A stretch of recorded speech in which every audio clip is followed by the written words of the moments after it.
पन्ना तेरे हरे प्रसीदा प्रसीद मातर जगतो खिलत प्रसीद विश्वेश्वरि पाहि विश्वम त्वमेश्वरी देवी चराचरस्य। बहुत पहले की बात है कि पाताल से आए हुए शुंभ के वंशज में से एक वंशज दुर्गम नाम का दैत्य हुआ। उसने समस्त जीवों को परेशान किया था। बचपन से ही अपने माँ के दोनों स्तनों को काट के फेंक दिया था, इसलिए उस दुर्गम से बड़ा काम करता था कि उसका नाम दुर्गम रख दिया।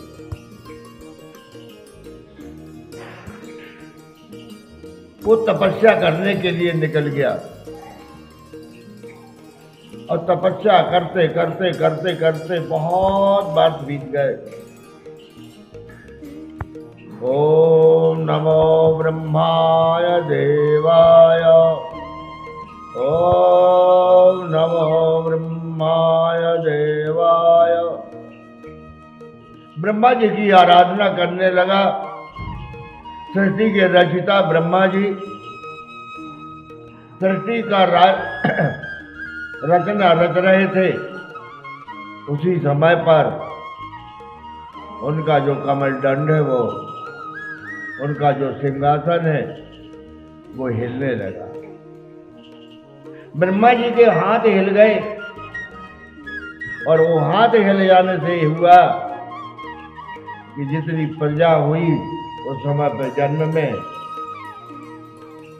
वो अपंग हो गए। पंग का अपंग लग गया। जिन जिन का निर्माण किया था वो अपंग लग गए। ब्रह्मा जी ने अपनी लेखनी वहां रख करके सरस्वती से कहा, देवी मेरी कोई आराधना कर रहा है, मैं जाकर के उसके वर दे के आता हूं। सरस्वती जी ने कहा कि मैं भी साथ में चलती हूं, मेरे को ले चलो। बोले आप साथ में मत चलो, मैं अकेले वर दे के आता हूं, तब तक आप इन वेदों का राज पढ़ लो। सरस्वती जी ने कहा तुम्हारे हाथ से वेद छूटे तब तो हम पढ़ लें। तो वेद छूटे ही नहीं, इसलिए वेद भी ले जाओ साथ में। सरस्वती जी नाराज हो गई क्योंकि ले नहीं गए। अगर शक्ति नाराज हो जाए तब कहीं जाना नहीं चाहिए।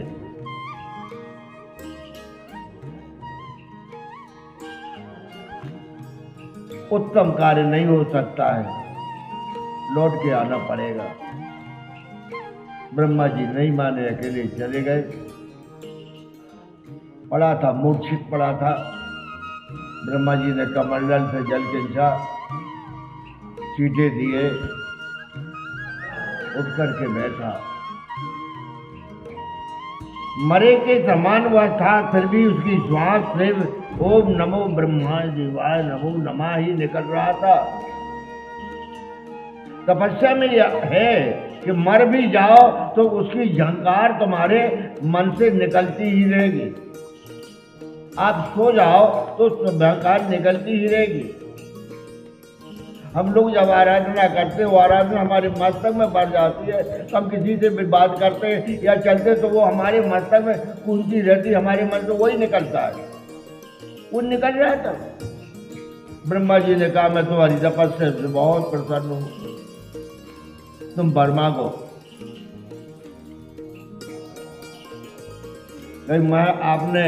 मैंने वर मांगा और आपने वर नहीं दिया, तो ब्रह्मा जी ने ऐसा कैसे बात करता। जो मांगोगे सो दूंगा मैं तुम्हारी तपस्या से बहुत प्रसन्न हूं। तो बोले प्रभु अगर आप देना ही चाहते हो तो ये आपके हाथ में ये जो पोथी है ये हमें दे दो।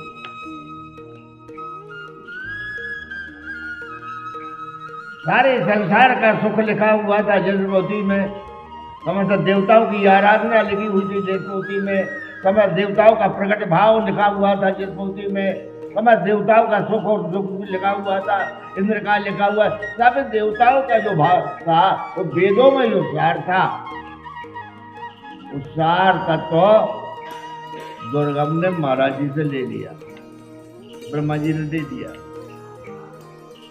अब खाली हाथ होकर के सीधे आसन पे आई। सरस्वती ने पूछा आज खाली हाथ है? बोले क्या करें, दुर्गम ने वर मांगा था मैं दे आया। बोले महाराज बहुत दुर्दशा हो जाएगी, जीवों की तो देवताओं की भी दुर्दशा हो जाएगी। महाराज ये देवता जाएंगे कहाँ?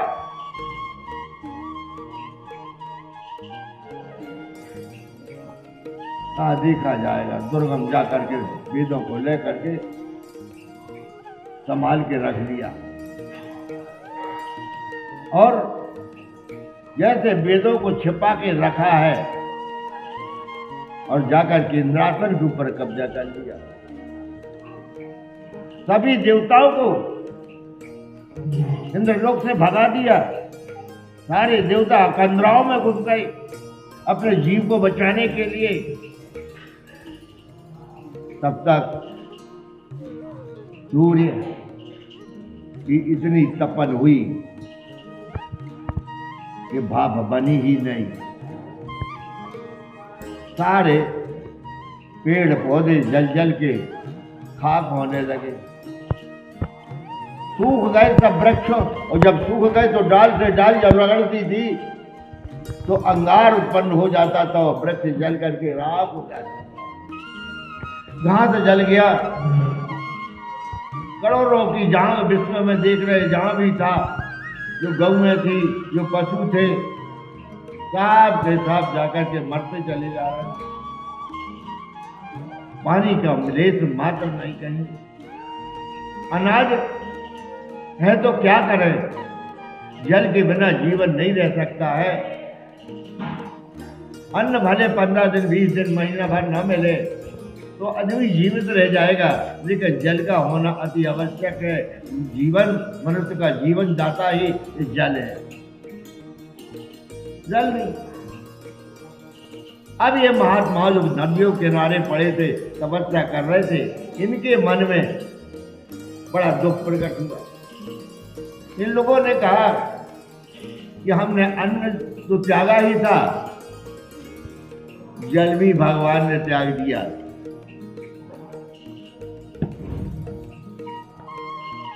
जल भी भगवान ने त्याग करवा दिया। और अब क्या करना चाहिए?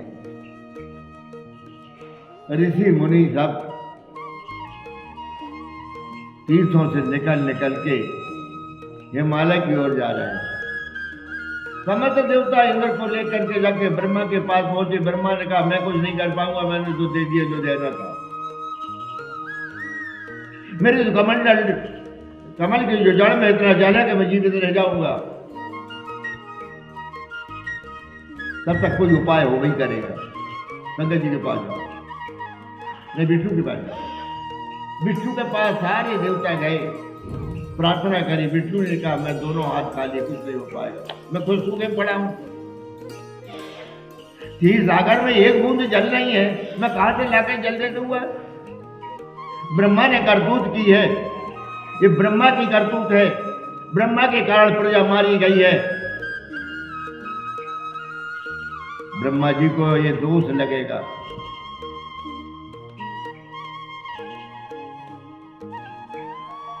ब्रह्मा जी अरे क्या दोष है? बोले विश्व में तुम्हारी पूजन नहीं होगी कहीं। भगवान विष्णु ने श्राप दे दिया, तुमने प्रजा को मरवा डाला है, तुमने जिसको उत्पन्न किया है उसे ही मार डाला तुमने।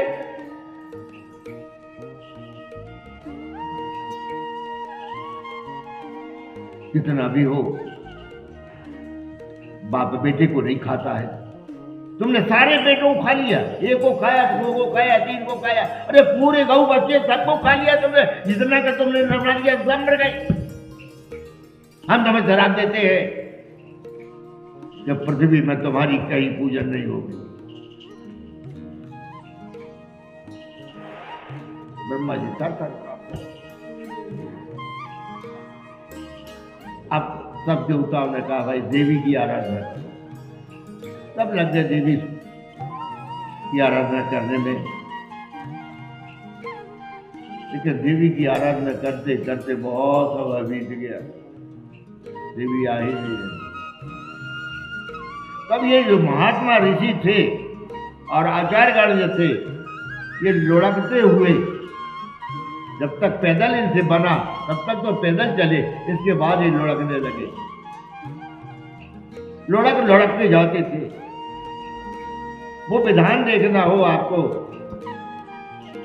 तो कई तीर्थों में आपको मिलेगा, चित्रकूट में भी मिलेगा। कोई दंड भर के जा रहा है तो कोई लुढ़कते हुए चला जा रहा है, और वहां के बर्फ से अपनी जीभ को गीली करके चला रहा है। देरी करो ना ये माता मेरी, काम हो जाए हम तो चले जाएंगे। प्रजा को बचा लो, हमें मार डालो, चिंता की बात नहीं हमें। इतना माता भगवती पार्वती भगवान शिव के पास बैठी थी। कहा प्रभु हम जा रहे हैं, भक्त बुला रहे हैं। भगवान ने कहा थोड़ी देर और बैठ लो, बोले तब तक बहुत विनाश हो जाएगा। भगवान शिव अपनी तपस्या में लग गए। पार्वती जी आई, पार्वती जी ने आके देखा ऋषि मुनि देवता सबके टूटे पड़े, कंठ टूटे। देवता रोने लगे, ऋषि रोने लगे, आंखों से आंसू की धाराएं बह रही, और उन आंसुओं को अपने हाथों से लेकर के जीभ में चाट भी रहे। अगर पुरुष रो रहा है तो पुरुष देख के चला जाएगा, लेकिन उसको छुपाएगा नहीं। किसी का बच्चा रो रहा है और कोई अपन साइकिल से जा रहा है, गाड़ी से जा रहा है, उसको अपन छुपाएंगे नहीं। लेकिन माता उस समय पे किसी का भी बच्चा हो उसे उठाकर एक गोद में ले लेगी, तो भाई किसका बच्चा ले लो। वही दशा आज हुई कि माँ भगवती पार्वती तत्काल इतना क्रोधित हुई कि कोसकी के समान उनका शरीर हो गया, कोयले के समान शरीर हो गया क्रोध में। और इतना क्रोध हुआ और उन बच्चों को रोते हुए देख करके माता स्वतः रोने लगी, स्वतः रोने। लड़कियों की विदा होती देखा होगा, एक लड़की रो रही है तो दूसरी मिलने वाली सखी भी रो रही है। जितनी माताएं वहां बैठी हैं और लड़की की विदा के समय पे सभी के आंखों से आंसू आते कि नहीं बताओ। वो तो जगत की जननी थी, आज से आंखों की धार बह गई। और तत्काल भगवती ने करोड़ों नेत्र अपने शरीर में उत्पन्न कर दिए और उससे उत्पन्न होकर के कंद फूल फल जो भी मिले तत्काल लेकर के अपने हाथ से संत महात्माओं को और उन देवताओं को सबको खिलाया। खिलाने के बाद एक धारा पूरब, एक धारा पश्चिम, एक धारा उत्तर, एक धारा दक्षिण, एक धारा ईशान, एक नैऋत्य, एक वायव्य, सारी धाराएं चारों तरफ फैल गई। पूरे विश्व में जल ही जल, इतना जल उड़ेला कि सारे जल बिल्कुल सूख गए। इंद्र आया, चरणों में गिर गया, लौट गया। क्योंकि इनमें तो दुखी से कहाँ लेता है, बिन दुखी से कहाँ से बनता है।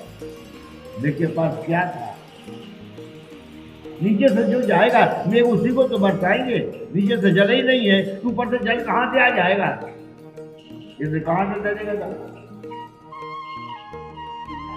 सब देवता और मानव सब हरे भरे खेत हो गए, गौओं के लिए घास उत्पन्न हो गई, मनुष्यों के लिए नाना प्रकार की वस्तु हो गई, जमीन से उत्पन्न होने वाली, जमीन की नीचे उत्पन्न होने वाली, डाल पर लगने वाली सारी वस्तुओं का निर्माण माँ भगवती ने कर दिया।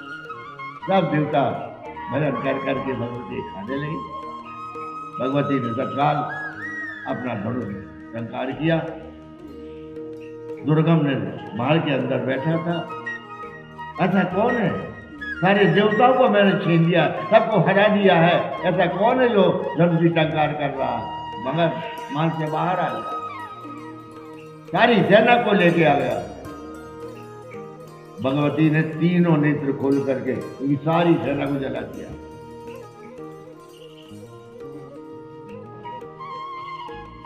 लेकिन दुर्गम को नहीं जलाया।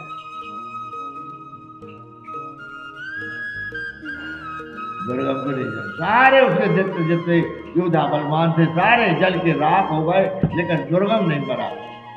तब भगवती ने दुर्गम से कहा, तू अपने प्राण की रक्षा चाहता तो वेद दे, वेद तो मैं लेके जाऊंगी, तू नहीं देगा तो मैं तुझसे छीन लूंगी। उसने कहा मैं वेद तो नहीं, ये तो कर। भगवती ने 2 बाण एक साथ मारे। सबसे पहले दुर्गम की दोनों आंखें फोड़ दी। अब तो वो भड़बड़ाने लगा, किधर करो कौन सी उठा, दोनों आंखें फूट गए और 2 बाणों से दोनों भुजाओं को काट दिया।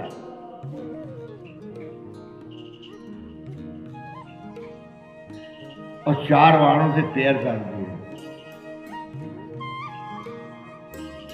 और 5 बाण लेकर के सीधे उसे हृदय में मार दिए। और जैसे वो गिरा, भगवती ने जा करके वो वेद लिए और वेद लेकर के देवताओं को दे दिया। उसी दिन से ये शाकंभरी जयंती का वेदों में, देवी भागवत में उल्लेख है। और कई जगह राजस्थान वगैरह में कई जगह भगवती शाकंभरी का स्थान है। वही शाकंभरी का स्थान यहाँ पर है, क्यों है, क्या आवश्यकता पड़ गई थी काली जी के होते हुए शाकंभरी की क्या आवश्यकता। यहाँ कोई देवता तो थे नहीं काली भरती। उस समय पे आप रिकॉर्ड उठा करके देखें, 97-98 में सूखा पड़ गया था, कोई खेत नहीं बोके थे अपने यहाँ के, याद करो सब लोग, बिल्कुल सूखा पड़ गया था। तब हमने यहाँ संकल्प किया था कि अगर जल बरस जाएगा, हम भागवत पढ़ रहे थे, उन्हीं के रस को पढ़ रहे थे, उन्हीं के रस पढ़ते पढ़ते हमने संकल्प कर लिया। हमें नहीं मालूम था कि नवरात्रि चल रही है, गुप्त नवरात्रि है, और हमने उसको संकल्प कर लिया कि अगर जल बरस जाएगा और हमारी खेती बुझ जाएगी, सबकी खेती बुझ जाएगी, तो हम मूर्ति गढ़वाएंगे। जो भागवत में मूर्ति थी, फोटो बनी थी भागवत, वो भागवत की जो फोटो थी वो उसके प्रणाम किया हमने। और रात को जो वर्षा चालू हुई है तो 9 दिन तक सीधा पानी बरसता रहा। तो माह के महीना में सबके खेत उगी थी। हमारे कजई का पूरा खेत हमने बुवाया था, यहाँ के पूरे ग्वारी के भटवाड़ी की भूमि थी। उस दिन से ही हम माँ भगवती भुवनेश्वरी की आराधना तो रोज करते, पूजन तो रोज करते, आरती तो रोज करते, लेकिन इस गुप्त नवरात्रि में जो ऋषियों ने लिखा है कि इनकी गुप्त नवरात्रि है कि जनता को न मालूम हो पाए, जनता के लिए प्रसाद दे सकते हो लेकिन इसका प्रचार नहीं कर सकते कि हम गुप्त नवरात्रि मना रहे हैं, आप लोग सुनाइए। प्रसाद के लिए बुला सकते हो। ये गुप्त नवरात्रि प्रचार के लिए नहीं, प्रसाद के लिए। ये तो नवरात्रि एक सार है, जीवन का सार है, जीवों की उन्नति है, फल फूलों को विकसित करने की इस नवरात्रि में ताकत है।